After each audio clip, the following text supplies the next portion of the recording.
Today on Rappler.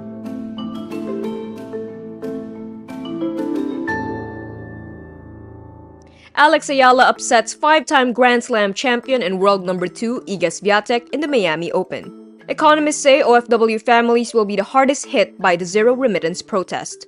Kiko Pangilinan denies his camp having talks with President Marcos Alyansa slate. U.S. Defense Secretary Hegseth texted the start time of a secret operation against a Houthi militant leader. And Margielyn Didal will be a playable character in the Tony Hawk video game.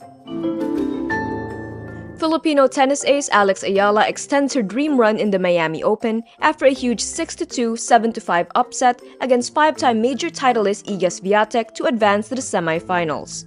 The 19-year-old wildcard did not succumb to the pressure, facing the world number 2 Swiatek, and embraced the opportunity to beat her idol.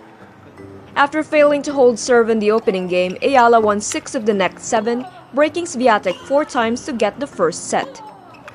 She then continued to dominate by racing to a 2-0 lead in the second set, but Swiatek refused to back down without a fight.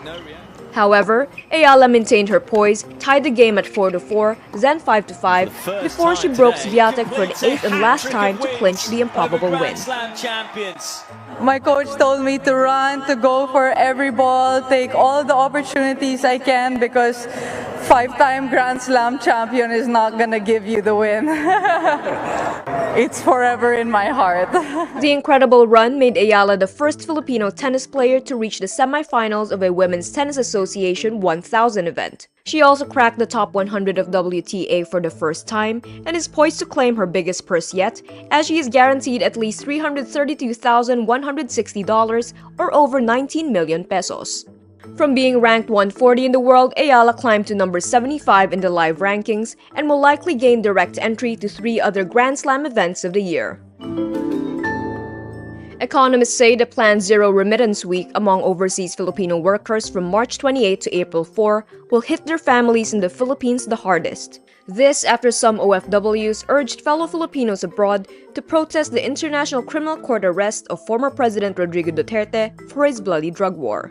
Bank of the Philippine Islands lead economist June Neri says the protest could impact the country's economic growth due to its effects on household spending. Neri believes this will widen the Philippines' negative current accounts position, government reserves, and interest rates. A country's current account covers trade in goods, services, primary income, which includes OFW remittances, and secondary income.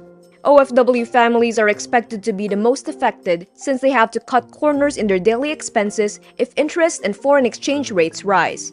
Meantime, Ibon Foundation Executive Director Sunny Africa believes the proposed ban is all bluster and optics, saying unsent remittances will eventually be sent.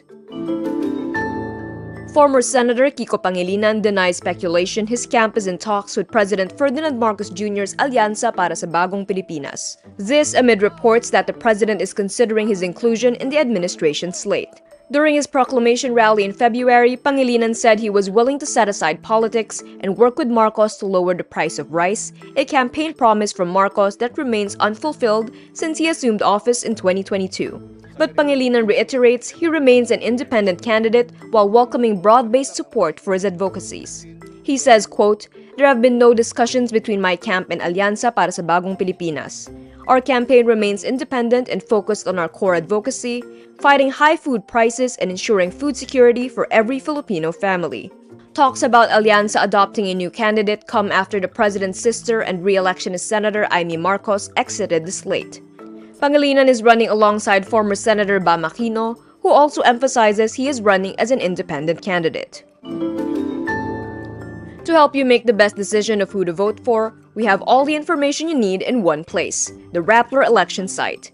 From comprehensive election guides and explainers to profiles of candidates both national and local, we bring you a newsfeed of all the latest updates on voters' issues and campaign moments. Check it out at ph.rappler.com.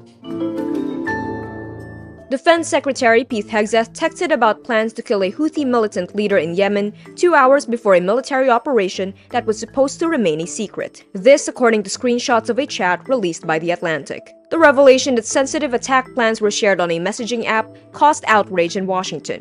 Democrats are calling for the firing of Trump's national security members over the leaks. Hegseth has denied texting war plans, and Trump and his advisors say no classified information was shared. Republican Senator Roger Wicker, who heads the Pentagon's Oversight Committee in the Senate, joined calls for an independent probe and said the text seemed so sensitive, quote, "I would have wanted it classified." The White House downplays the idea of Hegseth or others losing their jobs, saying Trump still has confidence in them. Trump says, quote, "Hegseth is doing a great job." Cebuana skateboarder and Olympian Margielyn Didal will now be a playable character in Tony Hawk's Pro Skater series in its upcoming game remake, Tony Hawk's Pro Skater 3+4.